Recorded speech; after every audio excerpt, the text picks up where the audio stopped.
আসসালামু আলাইকুম। এখনকার আন্তর্জাতিক সংবাদে আপনাদের সবাইকে স্বাগত জানাচ্ছি। আশা করি আপনারা সবাই ভালো আছেন। চলুন প্রথমে জেনে নিই এখনকার প্রধান শিরোনামগুলো।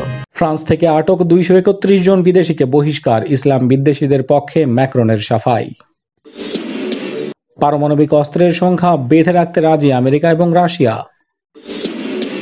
সৌদি যুবরাজের বিরুদ্ধে খুনের মামলা করলেন সাংবাদিক খাশোগির বাগদত্তা। সকল জরিপে এগিয়ে রয়েছেন জো বাইডেন। রুটিন করে হামলা চালিয়ে যাচ্ছে ইসরায়েল। মুসলিম জাতি অপমান সহ্য করবে না, বলছেন আয়াতুল্লাহ খামেনি। সবশেষে জানিয়ে দেব আমিরাতি কর্মকর্তাদের ইসরায়েল সফরের কঠোর নিন্দা করল ফিলিস্তিন। শিরোনামগুলো শুনছিলেন, এবার চলুন চলে যায় বিস্তারিত সংবাদে। সাম্প্রতিক বছরগুলোতে ফ্রান্সে ইসলাম ও মুসলিম বিদ্বেষ তীব্র আকার ধারণ করেছে। বিশেষ করে সন্ত্রাসবাদ ও উগ্রবাদ মোকাবেলার অজুহাতে সে দেশে মুসলমানদের উপর চাপ উল্লেখযোগ্য হারে বেড়েছে। সর্বশেষ পদক্ষেপ হিসেবে ফ্রান্স সরকার উগ্রপন্থী তৎপরতার অভিযোগ এনে 231 জন বিদেশি নাগরিককে সে দেশ থেকে বহিষ্কারের সিদ্ধান্ত নিয়েছে। একজন চেচেন নাগরিকের হাতে ফ্রান্সের এক শিক্ষক নিহত হওয়ার পর দেশটির সরকার উগ্রপন্থী কর্মকাণ্ডের অভিযোগ তুলে 231 জন নাগরিককে বের করে দেওয়ার সিদ্ধান্ত নিল।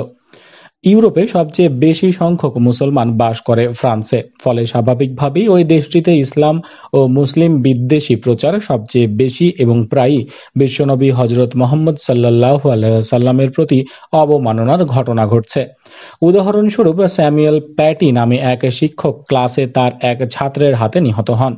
ওই শিক্ষক শার্লি এবদো ম্যাগাজিনে প্রকাশিত বিশ্বনবীকে নিয়ে ব্যঙ্গ কার্টুন ক্লাসে ছাত্রদেরকে প্রদর্শন করেন। এর প্রতিবাদে ওই ছাত্র শিক্ষককে হত্যা করে।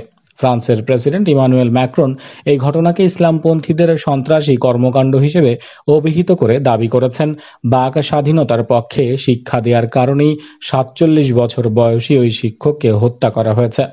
তিনি এমন সময়ে ধর্মের প্রতি অবমাননাকে বাক স্বাধীনতা হিসেবে অভিহিত করলেন যখন এই দেশটি কথিত ইহুদি নিধনযজ্ঞ হলোকাস্টের ঘটনা নিয়ে আপত্তি জানানো বা এটাকে অস্বীকার করাকে অপরাধ হিসেবে গণ্য করে। শার্লি এবদো ম্যাগাজিনে ইসলাম অবমাননার ঘটনাকে ম্যাক্রন এমন সময় বাক স্বাধীনতা বলে দাবি করল যখন আন্তর্জাতিক আইন বা বাক স্বাধীনতা ব্যাখ্যায় কোনো ধর্ম বিশ্বাসের প্রতি অবমাননা করাকে নিষিদ্ধ করা হয়েছে।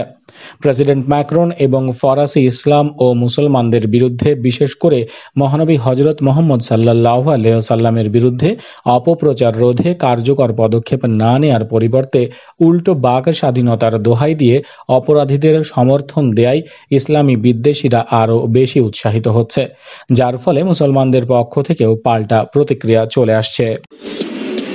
সৌদি যুবরাজ মোহাম্মদ বিন সালমানের বিরুদ্ধে হত্যা মামলা দায়ের করেছে নিহত সাংবাদিক জামাল খাশোগির বাগদত্তা হাতিস চেঙ্গিস।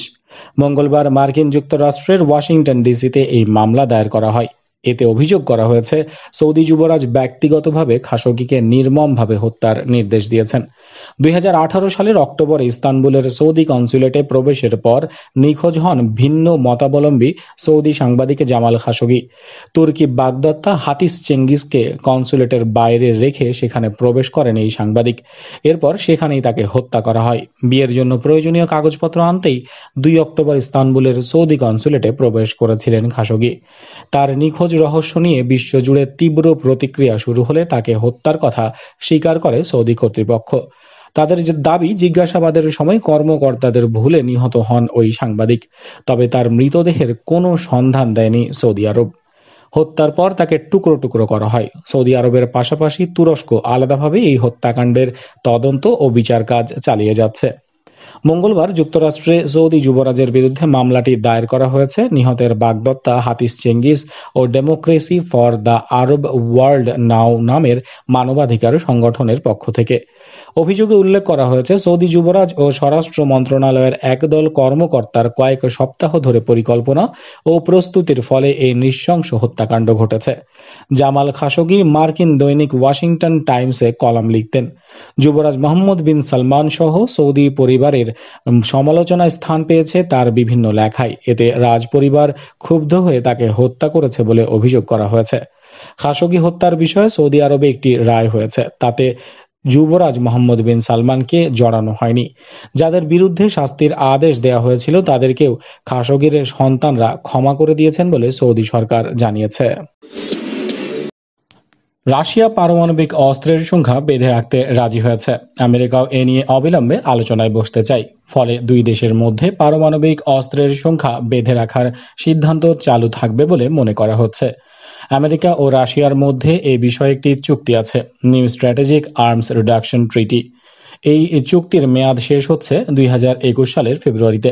গত বছর মাঝারি পাল্লার পারমাণবিক অস্ত্র সীমিত রাখা নিয়ে সমঝোতা করেনি দুই দেশ। তাই নিউ স্টার্টই হলো এই দুই প্রতিদ্বন্দ্বী দেশের মধ্যে পারমাণবিক অস্ত্র সীমিত রাখার ক্ষেত্রে একমাত্র চুক্তি। আমেরিকা জানিয়েছে তারা অবিলম্বে রাশিয়ার সঙ্গে এই চুক্তির নবনীকরণ করে আলোচনায় বসতে চায়। রাশিয়া যেন ঠিক করে কে বা কারা তাদের হয়ে কথা বলবেন। এক মার্কিন কর্মকর্তা জানিয়েছেন, আমরা আশা করি রাশিয়া তাদের পক্ষের কূটনীতিকদের নাম জানিয়ে দেবে। রাশিয়াও জানিয়েছে তারা অবিলম্বে আলোচনা চায়। আমেরিকা প্রাথমিকভাবে চাইছিল এই প্রয়াসে চীনকেও সামিল করা হোক, কিন্তু তাদের এই উদ্যোগে বিশেষ সাড়া মেলেনি। অক্টোবরের গোড়াতেই রাশিয়ার প্রেসিডেন্ট ভ্লাদিমির পুতিন বলেছিলেন নিউ স্টার্ট চুক্তি আর 1 বছর বাড়িয়ে দেয়া হোক। আমেরিকা জানায় তাতে তাদের আপত্তি নেই, তবে দুই দেশকে শপথ নিতে হবে যে তারা আর পারমাণবিক অস্ত্রের সংখ্যা বাড়াবে না। এমনকি যেসব অস্ত্র এই চুক্তির আওতায় নেই তার সংখ্যাও বাড়ানো হবে না।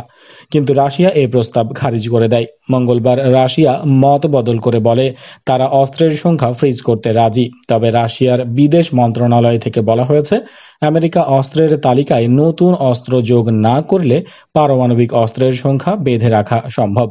ফেডারেশন অফ আমেরিকার সায়েন্টিস্টের দেয়া তথ্য অনুযায়ী রাশিয়ার হাতেই সবচেয়ে বেশি পারমাণবিক অস্ত্র আছে। মস্কোর কাছে আছে 6,370টি পারমাণবিক অস্ত্র, আমেরিকার হাতে আছে 5,800টি, চীনের কাছে রয়েছে 320টি এবং ভারতের কাছে রয়েছে 200টি পারমাণবিক অস্ত্র। মার্কিন যুক্তরাষ্ট্রের আসন্ন 3 নভেম্বরের নির্বাচনকে কেন্দ্র করে হওয়া সকল জরিপেই ডেমোক্র্যাট প্রার্থী জো বাইডেনের জয়ের আভাস পাওয়া যাচ্ছে। আলাদাভাবে বড় বড় ইস্যুতে ট্রাম্পের চেয়ে বাইডেনের অবস্থানের পক্ষ নিচ্ছেন মার্কিন ভোটাররা।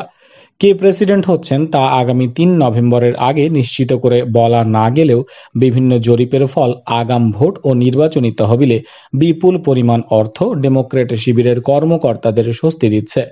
তবে নেট সিলভারের 538.com ব্লগ বাইডেনের জয়ের সম্ভাবনা দেখছেন 87%। অন্যদিকে ডিসিশন ডেস্ক HQ বলছে এই সম্ভাবনা 83.5%। 2020 সালের ডেমোক্র্যাট প্রাইমারি জো বাইডেনকে শক্ত অবস্থানে নিয়ে এসেছে। তিনি শেষ মুহূর্তে প্রেসিডেন্ট নির্বাচনের টিকিট পেয়েছেন তাই নয়, তিনি অর্জন করেছেন শ্বেতাঙ্গ ভোটারদের আস্থা। এর বাইরে তিনি ভোট পেয়েছেন সেসব ভোটারেরও যারা কলেজ পাশ করেননি। 2016 সালের নির্বাচনে এই ধরনের ভোটাররাই ট্রাম্পকে প্রেসিডেন্ট বানিয়েছিল। সিনে কলেজ পোলের জরিপে বলা হয়েছে জো বাইডেন 50% ভোট পাবেন আর ডোনাল্ড ট্রাম্প পাবেন 41%। 3% ভোট দুই প্রার্থীর মধ্যে ভাগাভাগি হয়ে যাবে। গুরুত্বপূর্ণ রাজ্যগুলোতে ট্রাম্পকে 56% নারী ভোটার প্রত্যাখ্যান করেছেন। সাদা ভোটারদের 53%, যাদের কলেজের ডিগ্রি রয়েছে, তারা বলেছেন ট্রাম্প ভালো প্রেসিডেন্ট নন। পোল স্টারের জরিপে বলা হয় ট্রাম্পের বিজয়ে মুখ্য ভূমিকা রেখেছিল উইসকনসিন, পেনসিলভেনিয়া ও মিশিগান। জরিপ বলছে এই 3 রাজ্যে এগিয়ে আছেন বাইডেন। ওহিও আর আইওয়ার মতো রিপাবলিকান রাজ্যেও তিনি বর্তমান প্রেসিডেন্টের কাঁধে কাঁধ মিলিয়ে চলছেন। এ দুই রাজ্যে 2016 সালে অতি সহজ জয় হয়েছিল ডোনাল্ড ট্রাম্পের। কলেজ পড়া 55%-র বেশি শ্বেতাঙ্গ ভোটারেরও সমর্থন আছে বাইডেনের। এর বাইরে 5 ভাগের 4 ভাগ আফ্রিকান আমেরিকান তাকেই সমর্থন করেন। ফিলিস্তিনের অবরুদ্ধ গাজা উপত্যকায় আবারও ইহুদিবাদী ইসরায়েল বিমান এবং হেলিকপ্টার দিয়ে হামলা চালিয়েছে। হামলায় গাজার বেশ কিছু কৃষি খামার ক্ষতিগ্রস্ত হয়েছে। ফিলিস্তিনের গণমাধ্যম জানিয়েছে গতকাল শেষ বেলায় ইসরায়েলি বাহিনীর গাজার দেইর আল বালা এলাকার কৃষি খামারে বিমান হামলা চালায়। ইসরায়েলের ইংরেজি দৈনিক পত্রিকা টাইমস অব ইসরায়েল এবং জেরুজালেম পোস্ট দাবি করেছে গাজা উপত্যকার দক্ষিণে ইসরায়েলি সেনারা ফিলিস্তিনের ইসলামী প্রতিরোধ আন্দোলন হামাসের ভূগর্ভস্থ স্থাপনায় গোলাবর্ষণ করেছে। ইসরায়েলি গণমাধ্যম বলছে গাজা থেকে রকেট ছোড়ার পর ইসরায়েল তার জবাব দিয়েছে। প্রায় ইহুদিবাদী ইসরায়েল অবরুদ্ধ গাজা উপত্যকায় বিমান হামলা চালিয়ে থাকে। এদিকে গতকালের শেষ বেলায় সিরিয়ার দক্ষিণ পশ্চিমাঞ্চলীয় কুনৈত্রা প্রদেশে বিমান হামলা চালিয়েছে ইসরায়েল। সিরিয়ার রাষ্ট্রীয় বার্তা সংস্থা জানিয়েছে, বিমান থেকে ছোড়া ক্ষেপণাস্ত্র একটি স্কুল ভবনে আঘাত হানে। কথিত মানবাধিকার সংস্থা সিরিয়ান অবজারভেটরি ফর হিউম্যান রাইটসও হামলার কথা নিশ্চিত করেছে। তবে কোন পক্ষ থেকেই হামলায় ক্ষয়ক্ষতির কথা পরিষ্কার করে জানানো হয়নি। ইসলামী প্রজাতন্ত্র ইরানের সর্বোচ্চ নেতা আয়াতুল্লাহিল উজমা খামেনি আবারও ইহুদিবাদ ইসরায়েলের সঙ্গে কয়েকটি আরব দেশের সম্পর্ক স্বাভাবিক করার তীব্র নিন্দা জানিয়েছেন। তিনি বলেছেন, মুসলিম জাতিগুলো ইহুদিবাদী সরকারের সঙ্গে আপোষ রফার এই অপমান কখনো মেনে নেবে না।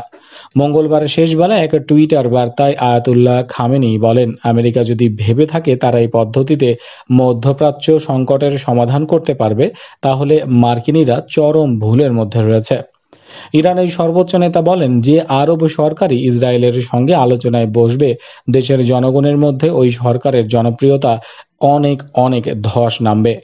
ইরানের সর্বোচ্চ নেতা এর আগে ইসরায়েলের সরকারের সঙ্গে সম্পর্ক স্বাভাবিক করার মাধ্যমে গোটা মুসলিম বিশ্বের সঙ্গে বিশ্বাসঘাতকতা করার জন্য সংযুক্ত আরব আমিরাতের নিন্দা জানিয়েছেন। তিনি বলেন, এই বিশ্বাসঘাতকতা দীর্ঘস্থায়ী হবে না। সংযুক্ত আরব আমিরাতের প্রতিনিধি দলের ইহুদিবাদী ইসরায়েল সফরের কঠোর নিন্দা ও প্রতিবাদ করেছেন ফিলিস্তিনের কর্মকর্তারা। তারা বলেছেন, এই সফরের কারণে দখলদার ইসরায়েল তার দখলদারিত্বের এজেন্ডা এবং আগ্রাসন আরও বাড়াতে উৎসাহ পাবে। ফিলিস্তিনি মুক্তি সংস্থা বা পিএলওর নির্বাহী কমিটির সদস্য ওয়াসেল আবু ইউসুফ বলেন, ইহুদিবাদী ইসরায়েল যখন অধিকৃত পশ্চিম তীরে আরও অবৈধ বসতি নির্মাণের পরিকল্পনা করছে, তখন সংযুক্ত আরব আমিরাতের কর্মকর্তাদের এই সফর অনুষ্ঠিত হলো। আমিরাতি কর্মকর্তাদের এই সফর শুধুমাত্র ফিলিস্তিনিদের ওপর ইসরায়েলি বাহিনীর অপরাধযজ্ঞকে বৈধতা দেবে। এদিকে ফিলিস্তিনের ইসলামী প্রতিরোধ আন্দোলন হামাসের অন্যতম মুখপাত্র হাজেম কাসেম বলেছেন, আমিরাতি কর্মকর্তাদের সফরের কারণে দখলদার ইসরায়েল পশ্চিম তীরে আরও দখলদারিত্ব কায়েমের উৎসাহ পাবে। মঙ্গলবার সংযুক্ত আরব আমিরাতের একটি প্রতিনিধি দল ইসরায়েল সফরে যায়। তাদের সঙ্গে ছিলেন আমেরিকার কয়েকজন সরকারি কর্মকর্তা। 5 ঘন্টার এই সফরে দুই পক্ষ বিনিয়োগ, বৈজ্ঞানিক সহযোগিতা, বেসামরিক বিমান চলাচল এবং ভিসা মুক্ত ভ্রমণের বিষয়ে 4টি চুক্তি করেন। তবে করোনা ভাইরাস প্রাদুর্ভাবের কারণে আমিরাতি প্রতিনিধি দলকে বিমানবন্দরের বাইরে যেতে দেওয়া হয়নি। এই ছিল এতক্ষণ সংবাদে। আশা করি আপনাদের ভালো লেগেছে। চ্যানেলে সাবস্ক্রাইব করে বেল আইকনে ক্লিক করুন নিয়মিত আপডেট পাওয়ার জন্য, এবং ভিডিওটিতে লাইক করতে ভুলবেন না, কমেন্ট করতে ভুলবেন না, এবং অবশ্যই ভিডিওটি আপনাদের বন্ধুদের সাথে শেয়ার করুন। দেখা হচ্ছে পরবর্তী সংবাদে। ততক্ষণ পর্যন্ত ভালো থাকুন। আল্লাহ হাফেজ।